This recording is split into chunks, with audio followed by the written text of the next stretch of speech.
Hey there, welcome to another First Look.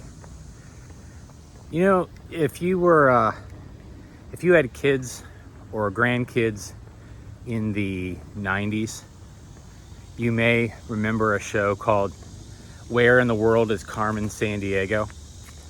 There was a catchy tune, and it was one of those shows that teaches kids about geography. And there was mystery and there was crime solving and that kind of thing. Anyway, I feel like I need a similar, where in the world is Ben Robbins today? Because who knows? Who on earth knows where he's going to be? I'm in Highland Park, and this is like the water reservoir thing. And it's a great place to walk because it's super smooth. And right now there's nobody here. So I will barely be bothering anyone. And hopefully I'll keep the background right behind me so I can see if anyone's coming up on my rear here. Anyway, welcome to First Look. Hey, we had a great week with the picnic. I really like the barn, and just love how people take to being there, and the effort that goes into making that happen, and the picnic stuff and the choir and the whole shebang is really spectacular. So it's just a neat place to be. So I'm glad we got a chance to get back there after a few years of not being. So here we go. The next thing. We're not in a series. We're not doing any of those things. There's no theme other than whatever is in front of me. So I chose this passage for this week mostly because I think it's one of the more fascinating stories in Scripture, and it's kind of it's interesting the way it's kind of paired together. So we're going to be reading two stories that kind of happen back to back, and so I'll be preaching kind of out of both.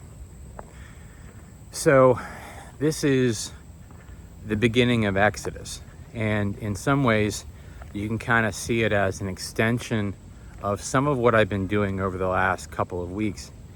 A couple Sundays ago we talked about the Joseph story, and then we talked about it in First Look last week, actually, a little bit, because I was going to be, the lantern bugs are just taking over the city.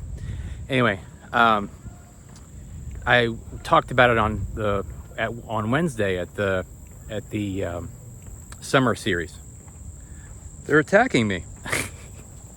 Not only are they taking over, but they're trying to take over First Look. Anyway, so the Joseph story happens, and it's kind of the ending of Genesis, right? The whole Genesis story, at least the second half of it, really winds up with this Joseph story. And it's not even so much the Joseph story. At some point, by the end of Genesis, really what you're seeing is the formation of the identity of the people, right? Not only from a nation standpoint, but also from a kind of a tribal standpoint. So you have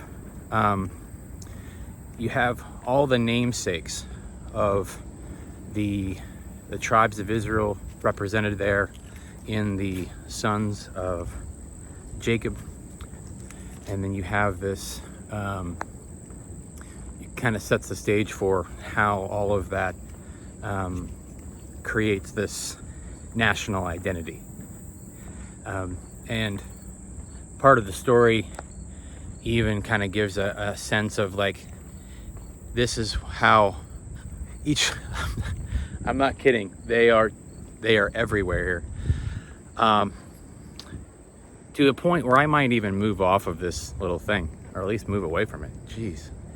Anyway, So that's the story of kind of the end of the formation of the people. So then you get into Exodus, and a whole new story begins. And it's really one of those, like, we're fast forwarding hundreds of years. Because of course we're going from Joseph's story and the famine and them relying on Egypt. And so you get this, you imagine it being like a sequel to a book or a film or something like that. And where we left off was Jacob and his family going to Egypt, and the people of Israel going to Egypt for relief. You know, they go there to find help through the famine, and that happens. And then where we pick up is the people in slavery. And you can kind of, and since there's a gap there, you know, you can kind of see, how did that happen?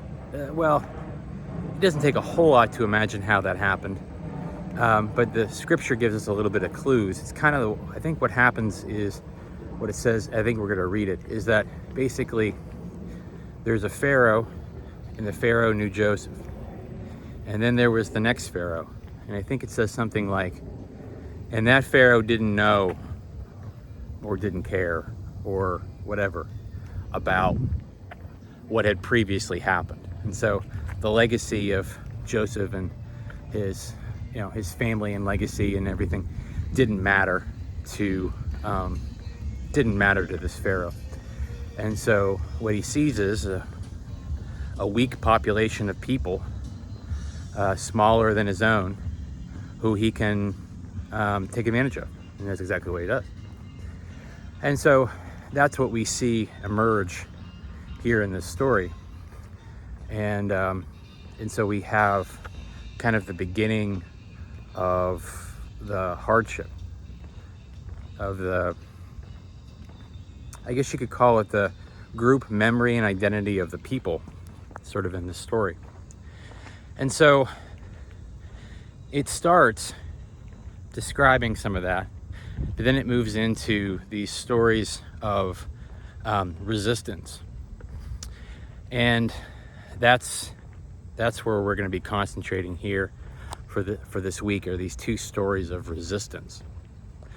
And I think that when you think about the kind of resiliency and the kind of strength and collective reliance on God and faithfulness, and our call to be witnesses for protectors of those who are on the margins, those who are in need, those who are defenseless. You see it loud and clear and in this kind of booming, heroic voice in these two back-to-back stories. And it's the story of the midwives that you see in chapter 1, and then in the basically the birth story of Moses in chapter 2. And they're just amazing narratives. And so I'm gonna stop. Maybe I'll just sit down for a second. I will probably be at some point attacked by a lantern thing. Just ignore that. If I drop the phone, just bear with me. We'll see what happens. That's why I do this outside, just because it's a little bit more unpredictable, and then you get to have fun along with me as I just, do my thing. All right. Here we go. So here we go. This starts in Exodus chapter 1. I think it's verse 8 until chapter 2, verse 10. Look it up. You'll know what I'm talking about. Okay. Now, a new king arose over Egypt who did not know Joseph. Okay. He said to his people, "Look, the Israelite people are more numerous and more powerful than we." I'm not sure if that's true, but talking about, how many there are. "Come, let us deal shrewdly with them, or they will increase, and in the event of war, join our enemies and fight against us and escape from the land. Actually, this is, so they've already enslaved them, but now they're thinking, hey, this enslaved population is really growing in number, and so we need to do something about that from a managerial standpoint. Therefore, they set taskmasters over them to oppress them with forced labor. They built supply cities, Pithom and Ramesses for Pharaoh. But the more they were oppressed, the more they multiplied and spread, so the Egyptians came to dread the Israelites. And the Egyptians became ruthless in imposing tasks on the Israelites and made their lives bitter with hard service in mortar and brick and in every kind of field labor. The midwives, one of whom was named Shiphrah, I backed up. They were ruthless in all the tasks that they imposed on them. The king of Egypt said to the Hebrew midwives, one of whom was named Shiphrah and the other Puah, when you act as midwives to the Hebrew women and see them on the birth stool, if it is a boy, kill him.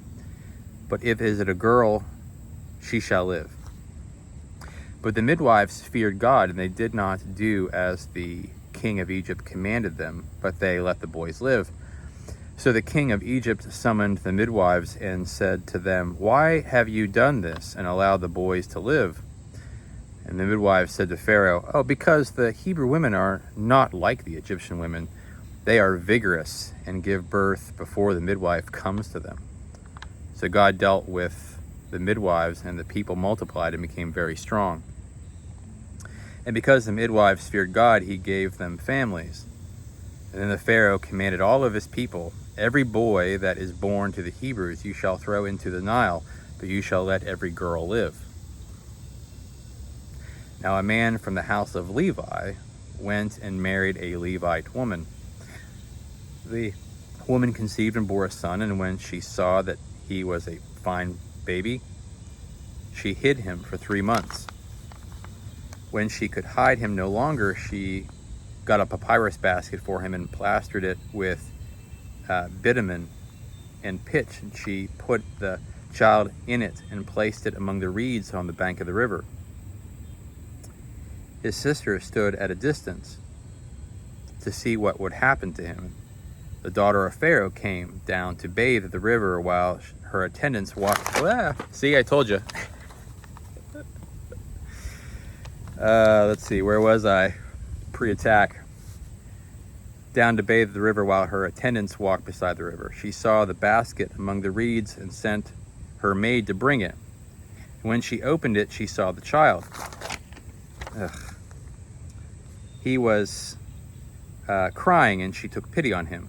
This must be one of the Hebrews' children, she said.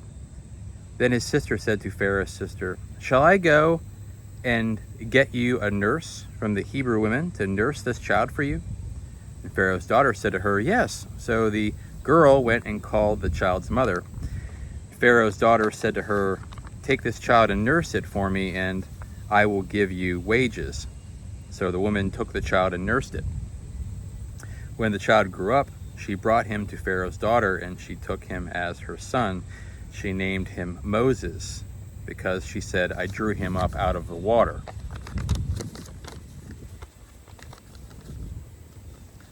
Before I get attacked again, I'm gonna get up off this bench.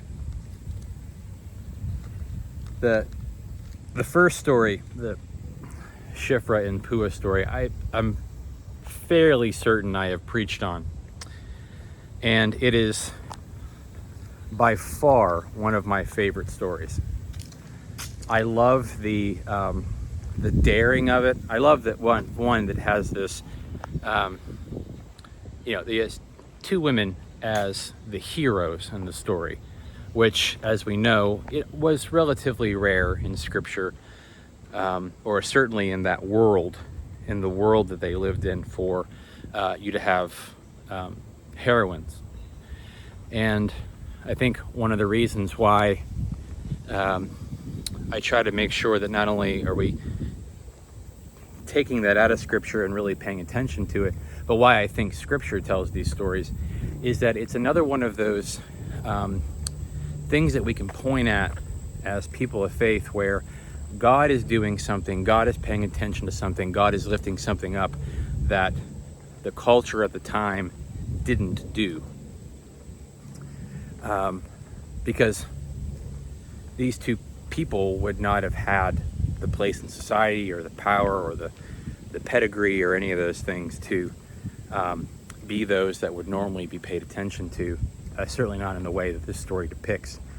And it's a story of them being daring and resilient and not afraid to, put themselves in danger in order to do what's right. And when it comes to the kinds of examples that we see from Jesus, or we see from, other individuals in Scripture, that's exactly the kind of thing that I think that we would certainly point to as an example of what it means to do what God has always required of us.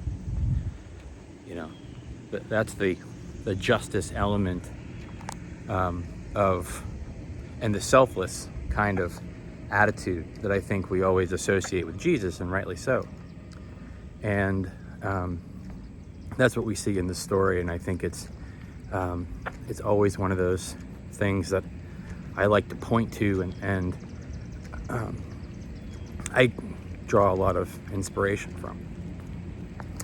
And so from there, now we have this kind of context for the story of Moses, which really isn't the story of Moses, because of course Moses doesn't do anything but sit in a basket.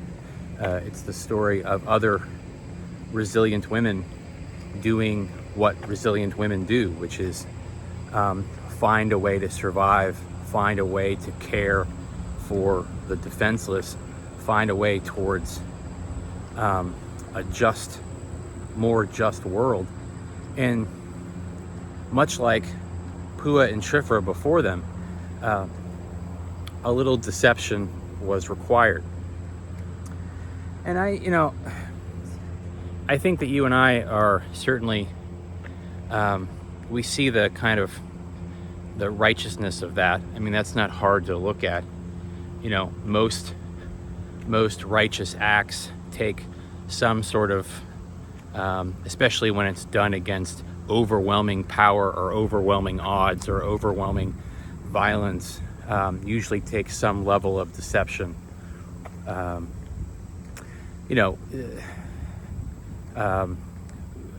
All of this is what inspires, I would imagine, that this story inspires us whenever we look at Moses' story, whenever we look at Jesus opposing all the powers that be. A lot of what, of course, we see Jesus do is take what was right or lawful and flip it on its head and speak to the justice of that, and which I think is interesting, that we always applaud that.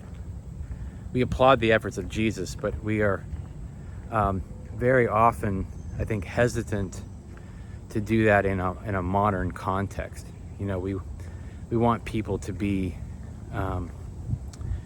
to resist injustice, but we want them to do it in ways that are palatable, in ways that don't make us feel like we have to parse out anything. If you're going to protest, make sure you do it with all the right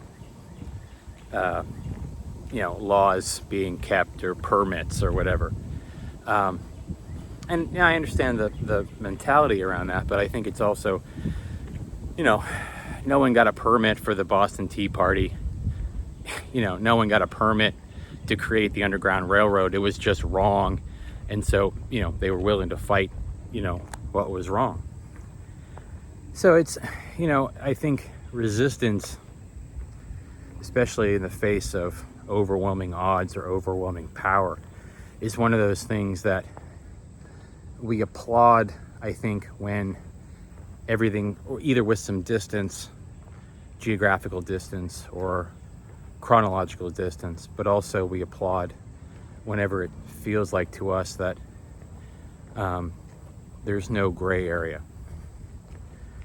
And I get that, but I think too that if we're going to be inspired to try to be those who seek justice for other people, for ourselves, for our children, or for our neighbors, it might mean getting into, what's that phrase, good trouble.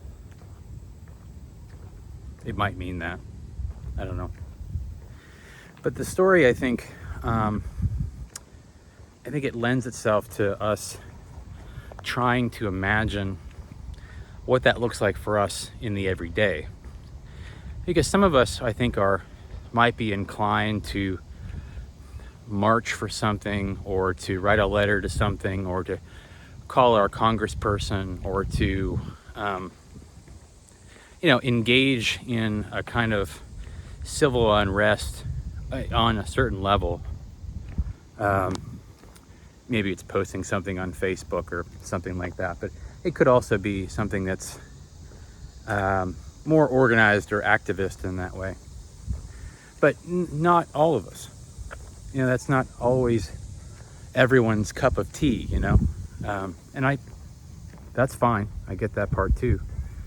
And so it kind of, one of the things it makes me think about when I see the midwives were doing something out of protest that didn't, they weren't organized. There was no, it doesn't say that they, held a meeting with a bunch of other midwives and they all decided to do the same thing.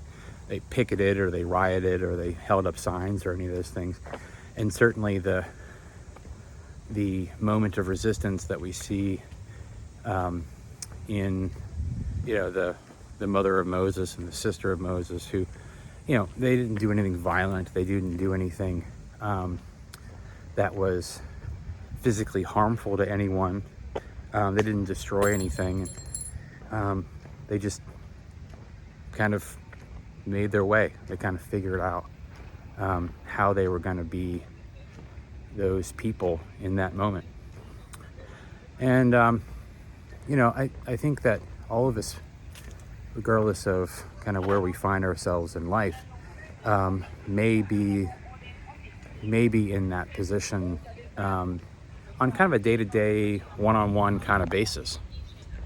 It might be something like you have a sibling, or you have a parent, or you have a child, or you have a friend, or you have someone who you feel like you kind of, how do I want to say it? You kind of let them say the wrong thing or do the wrong thing, or you've kind of put up with, well, that's just him being him for too long without saying something. And maybe your moment is saying to that person, hey, when you say this, that makes me feel uncomfortable, or maybe because it's a little sexist or a little racist or a little something, or those are small moments, I realize, but they're uncomfortable. And I think I like to try to think about these stories.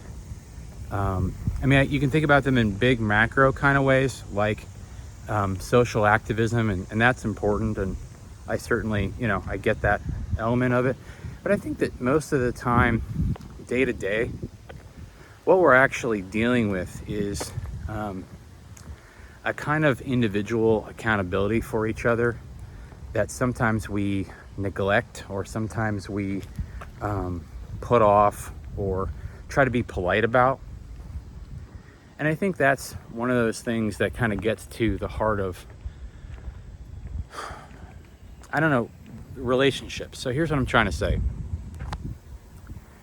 I think far too often we let things go when it comes to our relationships with people, because we just count it as, well, that's just who they are, and I don't have to prescribe to that kind of thinking, but I'm not going to confront it. And I think that within the church we kind of do some of that too. And I think we've seen it a lot in the last few years, and we've talked about it some too in the last few years, where I think we just kind of let bygones be bygones when it came to not always even just political things, but really just a kind of morality or different issues that, or different comments or different ways of thinking that we just kind of let go. And in the last couple of years, I've seen some of that change. People willing to stop attending a church or start attending another church or whatever because of those kind of feelings. But we don't spend a whole lot of time actually talking about them with each other.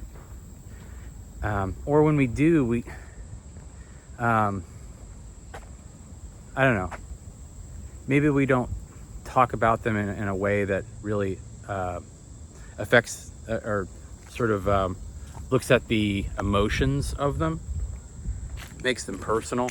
We talk about them objectively or sort of as subjects. But I think part of how we grow in relationships, how we become more vulnerable with each other, how we take that next step in terms of discipleship and fellowship in the church is that not only are we willing to have a difficult discussion, but we're willing to ask those follow-up questions. Like me knowing what you feel about something is one thing, or you knowing how I feel about something is one thing, but far too often we kind of just stop there and we don't ask why. Well, why do you feel that way? We're never going to get anywhere as a society if we aren't willing to ask the person in front of us, why do you feel that way? Where did that start? What did that mean for you? And creating some kind of safety around that. The person has to be willing to tell you why they feel that way without feeling like the next thing you're going to do is jump down their throats. Like, they have to be able to do that in a way that makes them feel any level of safe.